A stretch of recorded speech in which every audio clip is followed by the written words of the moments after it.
أحب الوفاء بشتى الصور، أحب الوفي الأمين الأغر. الله عليه وسلم: ما عمل ابن آدم من عمل يوم النهر أحب إلى الله من إقراف الدم، وإنه ليأتي يوم القيامة بقرونها وأشعارها وأظلافها، وإن الدم ليقع من الله بمكان قبل أن يقع في الأرض فتجيب بها نفسا. وقال النبي صلى الله عليه وسلم: من كان له سعة فلم تضحي فلا تقربن مصلانا، أو كما قال عليه الصلاة والسلام. اللهم صل على سيدنا مولانا محمد في أول كلامنا، اللهم صل على سيدنا مولانا محمد في أوسط كلامنا، اللهم صل على سيدنا مولانا محمد في آخر كلامنا. اللهم لك الحمد كما أنت أهله، فصل على محمد كما أنت أهله، وافعل بنا ما أنت أهله، فإنك أنت أهل التقوى وأهل المغفرة. اللهم صل على سيدنا محمد وآله ألف ألف مرة، اللهم صل على سيدنا محمد وآله ألف ألف مرة، اللهم صل على سيدنا محمد وآله ألف ألف مرة. محترم ومعزز سامعین کرام، بزرگان دین، عزیز نوجوان ساتھیوں، ایک مرتبہ دل کی گہرائیوں کے ساتھ درود پاک پڑھیں. اللهم صل على سيدنا محمد وعلى آل سيدنا محمد وبارك وسلم.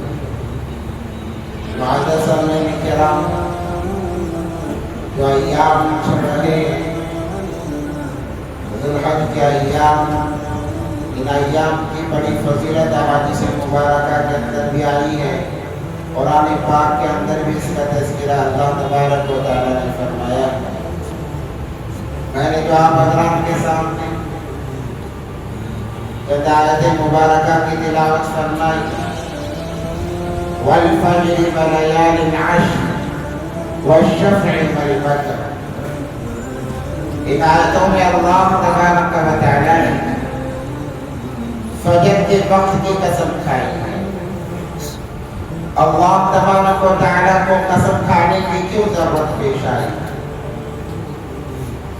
جہاں جہاں اللہ تبارک و تعالیٰ نے قسم کھائی ہے، کبھی فجر کے وقت کی، کبھی عصر کے وقت کی، کبھی نبی کے شہر، بعد میں تاکید لانے کے لیے اللہ تبارک و تعالیٰ نے قسم کھائی، ورنہ اللہ کو قسم کھانے کی کوئی ضرورت نہیں ہے. تو اللہ نے فرمایا والفجر وليال عشر، قسم ہے فجر کے وقت کی، کیونکہ یہ وقت فرشتوں کے رد و بدل کا ہے، فرشتوں کی تبدیلیوں کا ہے. جو شام میں فرشتے آئے زمین پر، وہ فجر میں چلے جاتے ہیں، اور جو فجر میں آئے وہ شام تک رہتے ہیں. تو اللہ نے قسم کھائی، اور قسم ہے 10 راتوں کی.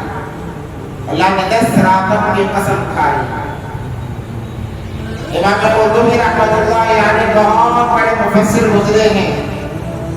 وہ اپنی تفسیر قرطبی کے اندر لکھتے ہیں، ان 10 راتوں سے مراد ذوالحج کی 10 راتیں ہیں.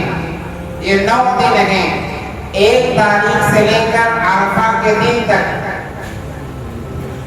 9 تاریخ تک ان کی فضیلت بہت زیادہ حدیث مبارکہ کے اندر آئی ہے. ترمذی شریف کی حدیث ہے، ان ایام میں روزہ رکھنا، 1 روزہ رکھنا 1 سال روزے رکھنے کے برابر ہے. ان راتوں میں 1 رات جاگنا شب قدر میں جاگنے کے برابر ہے. بعض مفسرین کرام نے ان آیتوں کو، اس فضیلت کو رمضان المبارک کے آخری عشرے کے ساتھ بھی جوڑا گیا، مگر زیادہ تر علماء کا رجحان ان 10 راتوں کے لیے ہے، وہ ذوالحج کی راتیں. امام احمد بن حنبل رحمۃ اللہ علیہ فرماتے ہیں، اس سے مراد رمضان المبارک کے 10 دن ہیں الحاجات إلى صراطه. الغرض احادیث مبارکہ کے اندر اللہ تبارک و تعالیٰ نے بڑی فضیلت ان ایام کی عطا فرمائی. سیدھے کہا گیا کہ ان ایام کو روزوں کے ساتھ گزارو، دن بھر روزہ رکھو، رات بھر عبادت کرو. تمہارا ایک روزہ رکھنا 1 سال روزہ رکھنے کے برابر، رات میں جاگنا شب قدر میں جاگنے کے برابر تمہیں ثواب ملے گا. اور آخر میں عرفے کا جو روزہ ہے، 9 تاریخ کا جو روزہ ہے، اس کے اگلے دن عید ہوتی ہے. کہاں عرفے کے دن کا جو روزہ ہے وہ 1 سال کے اگلے اور پچھلے تمام گناہوں کا کفارہ بن جاتا ہے. اتنی بڑی فضیلت ہے. یہ فضیلت کیوں؟ کیونکہ یہ ایام حج کے ایام ہیں. انہی ایام میں عید الاضحیٰ کا دن بھی آتا ہے. عید الاضحیٰ کا دن بھی آتا ہے، قربانی کے ایام بھی آتے ہیں. اور اللہ تبارک و تعالیٰ کو ان دنوں میں عید کی نماز کے بعد، عید کے دن سے لے کر بعد کے 2 دن سب سے زیادہ جو عمل محبوب اور پسندیدہ ہے وہ اللہ کے نام پر جانوروں کی قربانی کرنا ہے.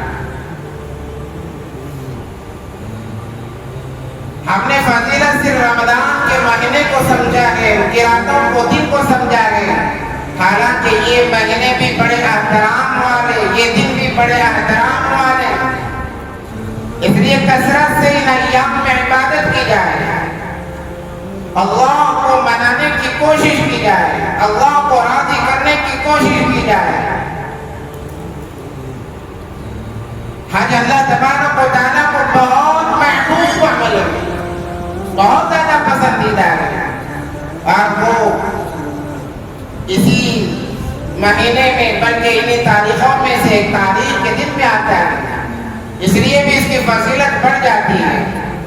اور اسی کے ساتھ ساتھ اللہ کے ایک محبوب بننے کا ایک عمل، حضرت ابراہیم خلیل اللہ علیہ السلام کا عمل کہ اللہ کے لیے اپنے آپ کو، اپنے آل اولاد کو قربان کر دینا، یہ اللہ کو بہت زیادہ پسند ہے. اسی لیے اللہ تبارک و تعالیٰ نے جگہ جگہ حضرت ابراہیم علیہ السلام کا تذکرہ فرمایا اور کہا وَإِذِ ابْتَلَىٰ إِبْرَاهِيمَ رَبُّهُ بِكَلِمَاتٍ فَأَتَمَّهُنَّ. میں نے اپنے خلیل ابراہیم کو آزمایا، بڑے بڑے آزمائشوں سے آزمایا، مگر میرا خلیل ہر آزمائش میں مکمل اترا ہے، ہر آزمائش میں کامیاب، ہر امتحان میں کامیاب. حضرت ابراہیم علیہ السلام کی زندگی ہمیں یہ بتاتی ہے کہ اللہ ہمیں جب چاہے آزما سکتے ہیں. اللہ کو اختیار ہے اور جیسے چاہے آزما سکتے ہیں.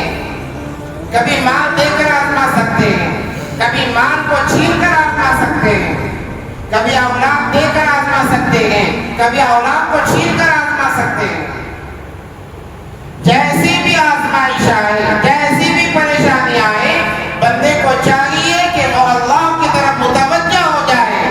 جب اللہ کی طرف متوجہ ہوتا ہے، اللہ تبارک و تعالیٰ ہر پریشانی کے بعد ایک راحت رکھے ہوئے ہوتے، کامیابی رکھے ہوئے. اللہ نے قرآن میں فرمایا اِنَّ مَعَ الْعُسْرِ يُسْرًا فَإِنَّ مَعَ الْعُسْرِ يُسْرًا. 2 مرتبہ یہ الفاظ اللہ تبارک و تعالیٰ نے لائے. ہر تنگی کے بعد راحت ہے، ہر پریشانی کے بعد آسانی ہے. اِنَّ مَعَ الْعُسْرِ يُسْرًا فَإِنَّ مَعَ الْعُسْرِ يُسْرًا. بس یقین کی ضرورت ہے. جس کے دل میں یقین آ گیا وہ اللہ کی طرف سے آنے والے پریشانیوں کا استقبال کرے گا، اور جس کے دل میں یقین نہیں وہ آنے والی پریشانیوں پر گلا کرے گا. مجھ پر یہ حالات آئے ہیں، مجھ پر یہ پریشانیاں آئی ہیں. گلا کرنے سے کچھ نہیں ہوتا. اللہ کی طرف متوجہ ہونے سے اللہ پریشانیوں کو ختم کر دیتے ہیں. جیتی جاگتی مثال حضرت ابراہیم علیہ السلام کی زندگی ہمارے سامنے. میں نے گزشتہ میں کہا اللہ تبارک و تعالیٰ نے خواب میں بتایا. بعض کتابوں میں لکھا ہوا ہے ابراہیم علیہ السلام کو جب کوئی اولاد نہیں ملی، 80 اور 90 سال کی عمر گزر گئی، دعا کی اے اللہ مجھے کوئی اولاد عطا فرما جو میرے تیرے دین کے کام میں میرا معین و مددگار ہو۔ بعض علماء نے فرمایا کہ منت مانی، نظر مانی، کہا کہ یا اللہ اگر مجھے اولاد ہوتی ہے تیرے نام پر قربان کروں گا، تیرے لیے تیرے نام پر وقف کر دوں گا۔ اللہ نے سن لی، 80 سال یا 90 سال کی عمر میں اللہ نے ایک بچہ عطا فرمایا جن کا نام حضرت اسماعیل علیہ السلام ہے۔ جیسے میں نے کوئی سے جمعے کہا، اولاد ہو گئی، خوشی سے جھوم گئے حضرت ابراہیم علیہ السلام۔ اس عمر میں اولاد کا ہونا یہ معجزہ تھا، یہ اللہ کی طرف سے عطا کرنا تھا، بتانا تھا میں قدرت رکھتا ہوں۔ عمر کوئی معنی نہیں رکھتی اللہ کے لیے، عمر کوئی معنی نہیں رکھتی اللہ کے لیے۔ اللہ جب چاہے اولاد دے سکتے ہیں، یہاں تک کہ مرد اور عورت کا ملنا بھی اللہ کے لیے معنی نہیں ہے۔ اللہ اتنی بڑی قدرتوں والے ہیں۔ حضرت عیسیٰ علیہ السلام بغیر باپ کے پیدا ہو رہے ہیں، نہ حضرت مریم کا کسی مرد سے ملاپ ہوا ہے، نہ نکاح ہوا ہے، نہ شادی ہوئی ہے، مگر اللہ اولاد دے رہے ہیں، وہ بھی لڑکا دے رہے ہیں۔ اور یہاں عمر کی امتحان ہے، جب انسان 90 سال کی عمر ہوتی ہے سوچتا ہے کہ اب قبر میں ہی جانا ہے، اس عمر میں اللہ تبارک و تعالیٰ اولاد سے نواز رہے ہیں۔ یہ اللہ کے لیے کوئی مشکل نہیں ہے۔ جب اولاد ہوئی اللہ تبارک و تعالیٰ کی طرف سے، حضرت ابراہیم اپنے نظر کو بھول گئے، اپنی منت کو بھول گئے، تو اللہ تبارک و تعالیٰ نے ایک آزمائش صحرا میں چھوڑنے کی دلائی۔ جب بچہ بڑا ہوا، چلنے پھرنے کے قابل ہوا، نظر یاد نہیں رہی، تو اللہ نے خواب بتایا۔ خواب میں کوئی کہنے والا کہہ رہا ہے ابراہیم اپنی نظر کو پورا کرو، جو تو نے منت مانی تھی اس منت کو پورا کرو۔ اب اٹھ کر روز صبح کر رہے ہیں، پہلے دن، دوسرے دن، تیسرے روز کوئی کہنے والا کہتا ہے ابراہیم اپنی محبوب چیز کو اللہ کے راستے میں قربان کرو، اپنی پسندیدہ چیز کو جو تمہیں سب سے زیادہ محبوب ہے۔ اگر انسانوں کو پوچھا جائے تمہیں سب سے زیادہ کیا محبوب ہے، دو باتیں ہماری زبانوں پر آتی ہیں، مال اور اولاد۔ اللہ کے نبی علیہ السلام نے فرمایا یہی میری امت کا فتنہ ہے، مال اور اولاد۔ مال اور اولاد میری امت کا فتنہ ہے اگر اس کا استعمال صحیح نہیں ہو۔ ابراہیم علیہ السلام سمجھ گئے کہ اللہ چاہتے ہیں میں اپنے اولاد کو قربان کروں۔ بعض علماء نے فرمایا حضرت ابراہیم علیہ السلام کو اپنی منت یاد آ گئی۔ بی بی ہاجرہ سے کہا کہ اپنے بیٹے کو تیار کرو، ہمیں دعوت میں جانا ہے۔ نہلایا جایا، نئے کپڑے پہنائے گئے، خوشبو لگائی گئی۔ ابراہیم علیہ السلام اپنے بیٹے کو لے کر چلے حضرت اسماعیل علیہ السلام کو۔ جیسے میں نے کچھ میں کہا تھا کہ شیطان نے یہ جب منظر دیکھا، شیطان پریشان ہو گیا، فوراً دوڑا ہوا گیا حضرت ہاجرہ کے پاس میں انسانی شکل میں، اور کہنے لگا ارے بی بی تو نے کیا کر دیا؟ تیرا شوہر تیرے بیٹے کو دعوت کے لیے نہیں بلکہ صبح کرنے کے لیے لے جانا۔ ہاجرہ نے پوچھا تمہیں کیسے پتا چلا کہ صبح کرنے لے جا رہا ہے؟ شیطان نے کہا کہ انہوں نے خواب دیکھا اور اس خواب کو حقیقت سمجھ کر اللہ کے نام پر قربان کرنے لے جا رہا ہے۔ جب بی بی ہاجرہ نے یہ سنا کہ اللہ کے نام پر اللہ کی طرف سے اشارہ، کہنے لگی ایسے ہزاروں اولاد کے قربان ہے اللہ کے نام پر، دور ہو جا یہاں سے، نکل جا۔ پھر یہ کوشش کرتا ہوا حضرت اسماعیل علیہ السلام کے پاس جاتا ہے، کہتا ہے کہ بچے تو دعوت میں نہیں جا رہا ہے، تیرا باپ تجھے نہلا کر، نئے کپڑے پہنا کر، خوشبو لگا کر اللہ کے نام پر صبح کرنے کے لیے لے جا رہا ہے۔ اسماعیل علیہ السلام نے کہا ارے کوئی اپنے بچے کو بھی صبح کر سکتا ہے؟ شیطان نے کہا کہ ہاں تیرے باپ نے خواب دیکھا ہے، خواب کو سچ سمجھ کر صبح کرنے پر لیے جا رہا ہے، کہا کس کے نام پر؟ کہا اللہ کے نام پر۔ اگر اللہ کے نام پر مجھے ذبح ہونا مل رہا ہے تو ایسے ہزاروں جانیں قربان۔ پھر حضرت ابراہیم علیہ السلام کے ساتھ مکالمہ، کئی جگہ مکالمہ، تو ہر جگہ ابراہیم علیہ السلام نے پتھر مارے، شیطان مردود کو کہا بھاگ یہاں سے۔ آخر وہ وقت بھی آیا کہ حضرت ابراہیم علیہ السلام لے جا کر ایک جگہ بیابان میں اپنے بچے کو کھڑا کرتے ہیں۔ قرآن نے بڑی عجیب ترکیب اس کی بنائی ہے، بڑے عجیب انداز سے اس کو بیان کیا۔ ابراہیم علیہ السلام نے سوچا اگر بغیر بتائے ذبح کروں گا، کل کوئی یہ نہ کہے کہ باپ نے بیٹے کو زبردستی ذبح کر دیا۔ اپنے بچے کو سامنے بٹھا کر کہا انی ارا فی المنام انی اذبحک فانظر ماذا تری، کہ بیٹے میں نے خواب دیکھا ہے کہ میں تجھے ذبح کر رہا ہوں، اللہ کے نام پر میں تجھے ذبح کر رہا ہوں، فانظر ماذا تری، بتا تو کیا کہتا ہے، تیری کیا رائے ہے۔ باپ ذبح کرنے سے پہلے بیٹے کو پوچھ رہا ہے تیری کیا رائے ہے، تو کیا کہتا ہے۔ بیٹا بھی آگے چل کر نبی بننے والا تھا، انہوں نے کہا یا ابتی، اے میرے ابا، افعل ما تؤمر، آپ کر گزریے جو کچھ آپ کو حکم دیا گیا ہے۔ ستجدنی انشاءاللہ من الصابرین، آپ انشاءاللہ مجھے صبر کرنے والوں میں سے پاؤ گے۔ مفسرین کرام نے بڑی عجیب تفسیر کی ہے، مگر بیٹا کہتا ہے کہ ابا جان ایک بات، میری چند باتیں ہیں اس کو سن لیجئے۔ کہا کہ بیٹا تیری کیا باتیں ہیں؟ کہا کہ ابا جان جب مجھے ذبح کرنے لگو میرے کپڑے اتار دینا اور یہ کپڑے لے جا کر میری والدہ کو دے دینا، کیونکہ میری ماں کو پتا نہیں ہے میں اللہ کے نام پر آج قربان ہونے والا ہوں، وہ میرا انتظار کریں گی، یا پھر آپ پر شک ہو سکتا ہے، اس لیے یہ میرے کپڑے ہیں۔ جیسے حضرت یوسف علیہ السلام کے کپڑے لے کر آئے تھے ان کے بھائی بتانے کے لیے، اسماعیل علیہ السلام نے کہا میرے کپڑے اتار دینا اور میرے کپڑے میری ماں کو دے دینا کہ میرے کپڑوں کو دیکھ کر کوئی میری یاد تازہ کر لے گی اور اسی یاد میں زندگی گزار لے گی، میرے کپڑے نکال دینا۔ اور ابا جان دوسری بات یہ ہے کہ آپ میرے پاؤں باندھ دینا، میرے ہاتھ باندھ دینا اور میری آنکھ باندھ دینا۔ پاؤں اس لیے باندھنا کہ تکلیف کی وجہ سے جب میں پاؤں باندھنے لگوں آپ کو آپ کے دل میں باپ کی محبت نہ جاگ جائے۔ ہاتھ اس لیے باندھ دینا کہ ذبح کرنے میں جب تکلیف ہونے لگے میں ہاتھ سے آپ کو روک نہ سکوں اور آپ اللہ کے حکم کو ادا کرنے میں تاخیر کرنے والے نہ بن جائیں۔ آپ اس لیے بند کرنا کہ جب باپ بیٹے کو ذبح کرے گا باپ کی آنکھوں میں آنسو ضرور آئیں گے، میں آپ کی آنکھوں میں آنسو دیکھنا نہیں چاہتا، میں خوشی خوشی اللہ سے ملاقات کرنا چاہتا ہوں۔